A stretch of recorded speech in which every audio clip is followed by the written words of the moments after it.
Assalamualaikum warahmatullahi wabarakatuh. Semangat pagi anak-anak. Bagaimana kabar kalian hari ini? Semoga sehat selalu ya. Jumpa kembali dengan saya di mata pelajaran PPKN ya. Jangan lupa untuk yang belum subscribe dan aktifkan lonceng notifikasinya ya, agar supaya kalian tidak ketinggalan dengan video-video selanjutnya. Bantu channel ini bisa berkembang ya. Terima kasih. Alhamdulillah kita sudah masuk dalam pertemuan ke-7 pada minggu ini. Minggu ke-7 pada minggu ini itu dalam materi bab 5, materi yang kedua. Sebelum itu jangan lupa adik-adik untuk mengisi daftar hadir di kolom komentar ya, dan jangan lupa pula untuk mengawali pelajaran. Jangan lupa kita berdoa sesuai dengan kepercayaan dan keyakinan kita masing-masing. Dan jangan lupa pula, walaupun kita PJJ pembelajaran jarak jauh, tetap memperhatikan protap kesehatan dengan mengingat pesan ibu, melakukan 3M, memakai masker, menjaga jarak, dan mencuci tangan ya adik-adik. Alhamdulillah, materi kita pada kali ini itu judulnya tentang permasalahan dan akibat yang muncul dalam keberagaman masyarakat Indonesia. Dan ini tujuan pembelajaran yang adik-adik harus capai pada materi kali ini. Yang pertama, peserta didik mampu mengidentifikasi permasalahan sosial budaya, ekonomi, dan gender pada masyarakat Indonesia. Yang kedua, peserta didik mampu mengidentifikasi akibat dari permasalahan sosial budaya, ekonomi, dan gender pada masyarakat Indonesia.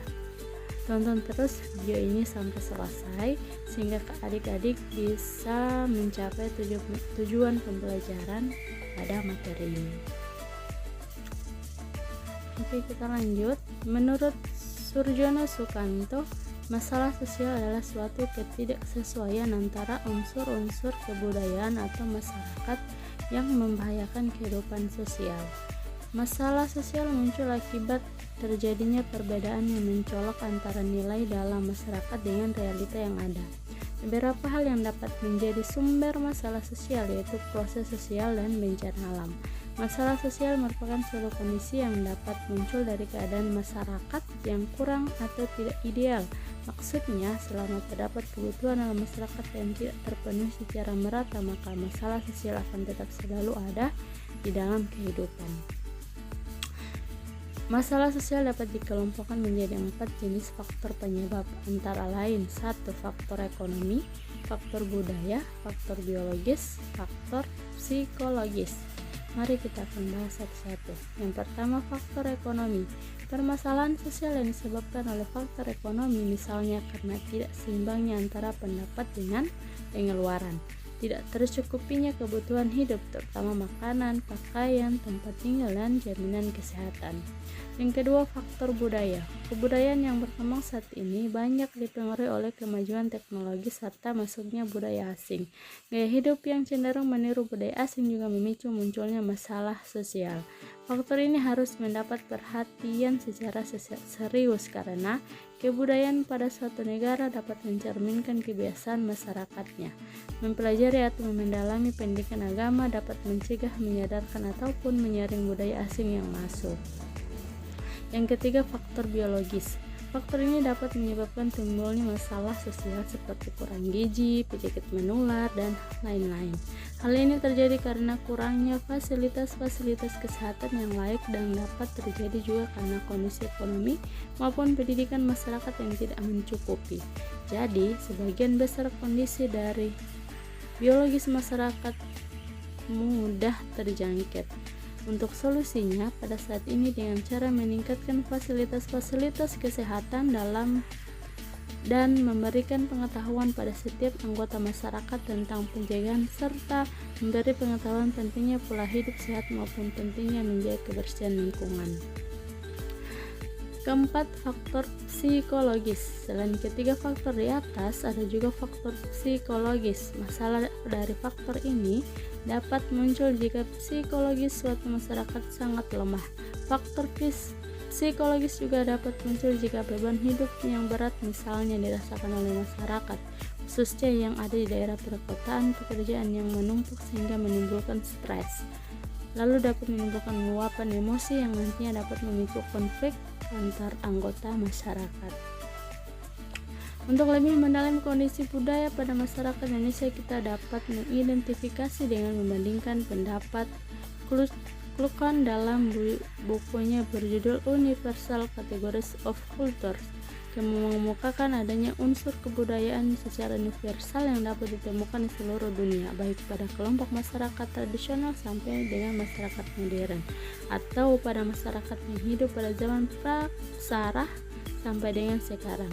Unsur-unsur ini merupakan bagian dari sistem sosial budaya yang terdiri atas hal-hal sebagai berikut. 1. Sistem agama, kepercayaan atau religi dan upacara keagamaan. 2. Sistem masyarakat dan organisasi kemasyarakatan. 3. Sistem pengetahuan. 4. Bahasa. 5. Sistem mata pencarian. 6. Sistem teknologi dan peralatan. Dan ke-7 adalah kesenian. Mari kita akan membahas satu-satu. 1. Sistem agama, kepercayaan atau religi dan upacara keagamaan. Agama merupakan seperangkat aturan dan peraturan yang mengatur hubungan manusia dengan Tuhannya, mengatur hubungan manusia dengan manusia lainnya, dan mengatur hubungan manusia dengan lingkungannya. Berdasarkan kitab suci, secara khusus agama didefinisikan sebagai suatu sistem keyakinan yang dianut dari tindakan-tindakan yang diwujudkan oleh suatu kelompok atau masyarakat dalam menginterpretasikan dan memberi tanggapan terhadap apa yang dirasakan dan diyakini sebagai yang gaib dan suci. Bagi para penganutnya, agama berisikan ajaran-ajaran mengenai kebenaran tertinggi dan mutlak tentang eksistensi manusia dan petunjuk-petunjuk hidup agar selamat di dunia dan akhirat. Karena itu pula agama dapat menjadi bagian dan inti dari sistem-sistem nilai yang ada di dalam kebudayaan dari masyarakat yang bersangkutan. Agama juga menjadi pendorong serta pengontrol bagi tindakan-tindakan para anggota masyarakat tersebut untuk tetap berjalan sesuai dengan nilai-nilai kebudayaan dan ajaran-ajaran agamanya.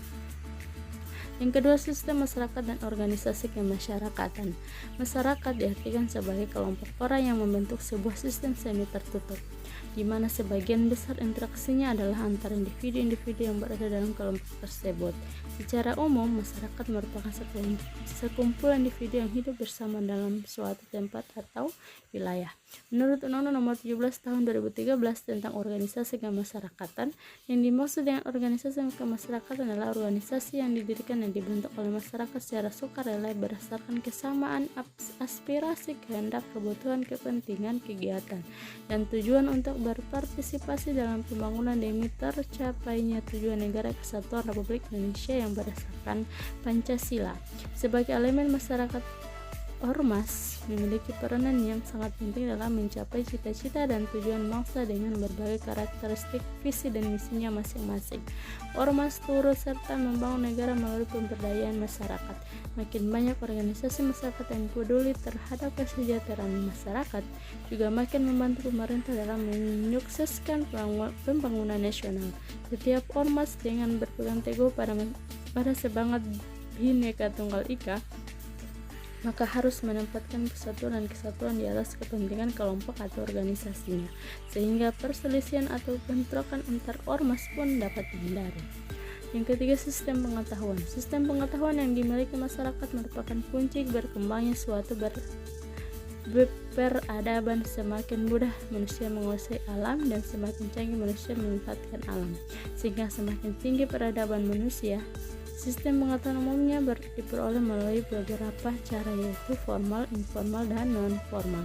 Secara formal, yaitu pengetahuan manusia diperoleh melalui lembaga-lembaga formal, legal, terstruktur, dan terorganisir melalui institusi, misalnya sekolah, akademi, dan universitas. Secara informal, pengetahuan yang diperoleh melalui lingkup semi formal, misalnya lembaga-lembaga kursus, dan non formal, pengetahuan diperoleh secara otodidak melalui proses pengalaman diri sendiri tanpa menggantungkan pada orang lain. Salah satu permasalahan yang muncul saat ini adalah terjadinya berbagai kecurangan dalam memperoleh ilmu pengetahuan, misalnya menyontek dalam ujian, jual beli kunci jawaban, jual beli ijazah tanpa mengikuti pendidikan, menyalahgunakan ilmu pengetahuannya untuk kepentingan dirinya sendiri atau kelompoknya. Yang keempat, bahasa. Permasalahan yang muncul dalam penggunaan bahasa pada masyarakat Indonesia berkaitan dengan keadaan kebahasaan Indonesia yang sangat kompleks. Hal tersebut terjadi karena terdapat sejumlah besar bahasa di wilayah Indonesia. Dalam kehidupan sosial serta aktivitas sehari-hari anggota masyarakatnya, di samping bahasa Indonesia dipakai juga bahasa-bahasa daerah, jumlahnya mencapai kurang lebih 760-an, beserta variasinya, serta bahasa asing tertentu sesuai dengan fungsi, situasi, serta konteks berbahasa. Bahasa Indonesia berkedudukan sebagai bahasa nasional dan bahasa negara atau bahasa resmi. Bahasa-bahasa daerah berfungsi sebagai bahasa komunikasi di daerah, dan bahasa asing berfungsi sebagai bahasa komunikasi internasional umum. Yang kelima, sistem mata pencaharian. Permasalahan yang muncul dalam sistem pencaharian saat ini diantaranya masih banyak masyarakat yang memenuhi kebutuhan hidupnya dengan cara-cara yang menyimpang dari aturan dan norma-norma yang berlaku di masyarakat, misalnya dengan melakukan pencurian, perdagangan barang-barang terlarang, dan lain-lain. Yang keenam, sistem teknologi dan peralatan. Salah satu masalah pokok dalam sistem teknologi dan peralatan ini adalah masih banyaknya barang-barang peralatan dan teknologi yang harus diimpor dari luar negeri. Hal tersebut merupakan tantangan bagi masyarakat Indonesia untuk berupaya dapat memproduksi sendiri kebutuhan masyarakat Indonesia, bahkan dapat mengekspor ke luar negeri. Yang ketujuh, kesenian. Permasalahan yang muncul dalam unsur kesenian ini diantaranya adanya sekelompok masyarakat yang mengatasnamakan seni, namun dalam mengekspresikan seninya tidak mengindahkan norma-norma dalam masyarakat.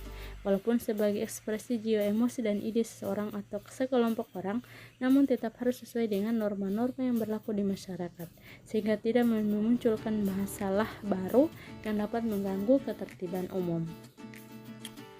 Itulah akhir dari materi pertemuan kita kali ini, dan sebagai kesimpulannya itu masalah sosial dapat dikelompokkan menjadi 4 jenis faktor penyebab, antara lain faktor ekonomi, budaya, biologis, dan psikologis.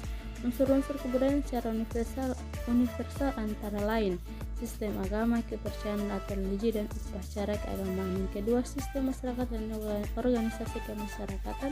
Yang ketiga, sistem pengetahuan. Keempat, bahasa. 5, sistem mata pencarian. Dan keenam, sistem teknologi dan peralatan. Dan yang ketujuh, kesenian. Itulah kesimpulan dari materi kita kali ini. Jika ada yang ingin bertanya atau tidak paham dengan materi kali ini, silahkan adik-adik bertanya di kolom komentar atau japri ke saya. Dan untuk kali ini adik-adik tidak mendapatkan tugas ya, ini bebas dari tugas.